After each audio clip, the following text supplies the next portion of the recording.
My name is Margaret Redmond and I come from a little town called Ormskirk, which is situated between Liverpool and Southport, but very close to Blackpool, where we hold the British Dance Championships annually. Margaret who? I thought your name was Anderson, and actually to me you're just Auntie Margaret. Well, I think professionals need to really put back in what they've got out of dancing. I think that's so important. And they should act as mentor to their pupils. It's very nice to have many, many pupils, which I have, and it's very tiring being mentor to all of them. But even the lowest grade, they need encouragement. And they like to be able to come back and talk to somebody about how they've done. And I think it's very important that you give yourself to these people. And it's not just the nice side of it, the dressing up and the adjudicating, but it's actually putting these people on the right road to success. I started with Margaret when I was about 11 years old, and she was responsible for teaching me everything there was to know about Latin American dancing, actually about ballroom dancing, about dressing, about everything. She was my start, she was my guru, she was actually probably the best trainer I ever had. Margaret came over to judge a comp in Belfast, and I actually wasn't competing, but they had a special competition there where anybody could get out of the crowd, like a bit like a Jack and Jill, and dance. And it was a one dance comp, it was a jive, and I can't actually remember who I danced with, but somehow we won. And after the competition, Margaret came, she saw my parents, and she said, he should have a partner and I want to teach him. Still don't know what she saw in me, but that's how it started. Through the dancing circuit as a teenager, I always knew who Margaret was, as she was an adjudicator at most of the competitions that I danced at. And at the time I was going to a different coach. And then I decided to give Margaret a try, or should I say she decided to give me a try.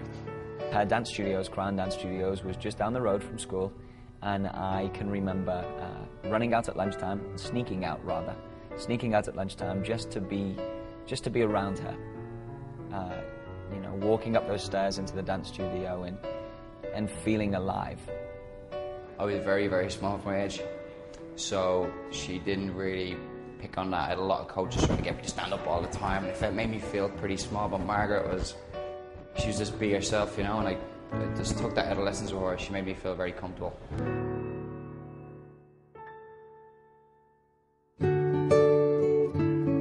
When I bring a student on from the very early stages, it's obviously with their great interest that they have in doing it. You've got to have that communication between the two of you, and you've got to have a common goal.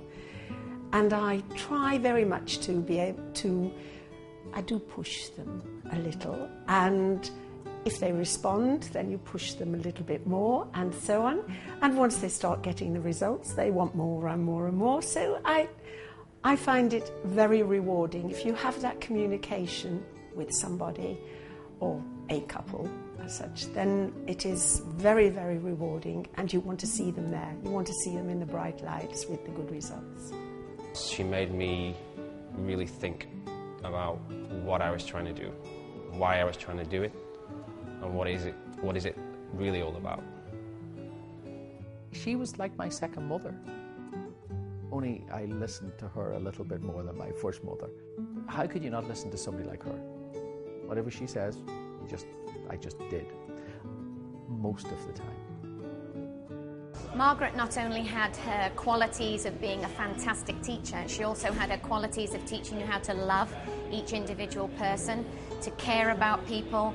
She trained in a unique way. It was never just about the dancing, it was about becoming the person that you are today. And I have modelled myself off the things that I've learned from Margaret, from training people, to loving people, to caring and being the fairest person when you adjudicate that you can possibly be. It's just like having your own family look out for you. You know, you really feel that you're the most important thing in the world. She goes to unbelievable lengths to make sure that you are okay. And I really have to thank her for showing me this? Well, one of the most memorable moments was always the annual trip to Chervia, where she took a bunch of about 30 unruly children on a bus for 24 hours to Italy to dance a competition. And yeah, that was always a memorable trip for numerous reasons, but I was always amazed that Margaret managed to keep her patience for an entire week while we were running riot around Chervia. Back in '97, I just stopped dancing. I split with my partner. I went to Italy for a competition, and Margaret brought a big bus load of us over to Italy for a competition. One night we went out, and I brought all the juniors out. We partied a bit too much, and next day a few of the kids missed the competition because of me. Later on in the week, she pulled us all into the room, and she just told us all what happened in Italy stays in Italy. Not to bring up back, not to go on about, but just leave in Italy. But anyway, a lot of the coaches, when I was over there, didn't like me because of that, but as I was a 7-year-old kid and I brought all the kids with me, so she really stuck up for me and kept me out of a lot of trouble that weekend. It was great, and I appreciate it. Thanks, Margaret.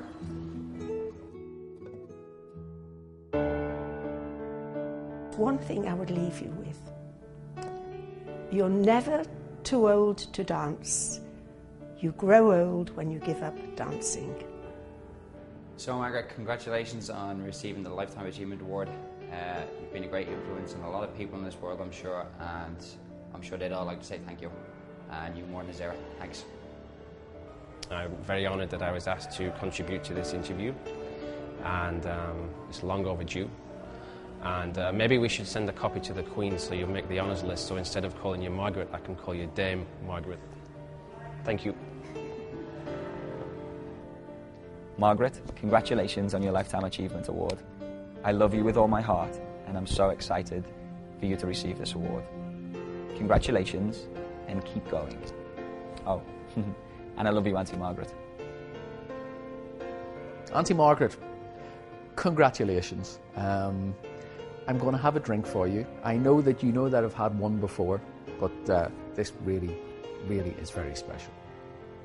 Up yours. Margaret, I just want to say to you from my heart, what an amazing, amazing woman you are. What a fantastic inspiration you've been in my life and Mary's life, and you know what that means. You are incredible at your trade. You are fantastic as an adjudicator. You're fair, you're loving, you're caring, and you're kind, and you will always be my hero. You're amazing. I'd just like to congratulate you, Margaret, on your Achievement Award. I'm very proud of you, and thanks for being my wife.